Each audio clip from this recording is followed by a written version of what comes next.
এসে গেছে তালের সময়। তাল নেওয়াতেই যত ধরনের তাল বাহানা।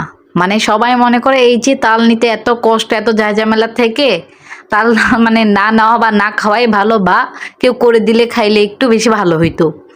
কিন্তু আপনাদেরকে আজকে আমি একদম সহজে সিম্পল 2টা ট্রিক দেখাবো, যেভাবে একদম খুবই সহজে মাত্র 10 মিনিট আপনি একটা পুরো তাল নিয়ে নিতে পারবেন। আপনার কাছে কোনো কষ্টও মনে হবে না।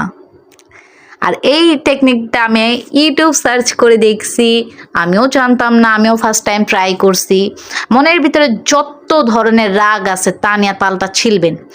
ছিলতে ছিলতে ছিলতে হুট করে যত রাগ আছে কোনো ব্যক্তির উপরে, তালটাকে ওই যে একেবারে প্লেটের ভিতরে মাইরা মাইরা বা একটার সাথে আরেকটার সাথে মাইরা এটা একটু নরম করে নেবেন। তারপর হালকা একটু পানি দিয়ে যখন হাত দিয়ে একটুখানি চাপ দিবেন, দেখবেন একটু রস বের হইতেছে। তখন এরকম একটা রেশাদানি নেওয়া বা গ্রেটার নিয়ে ভালো করে গ্রেট করে নেবেন। গ্রেট করে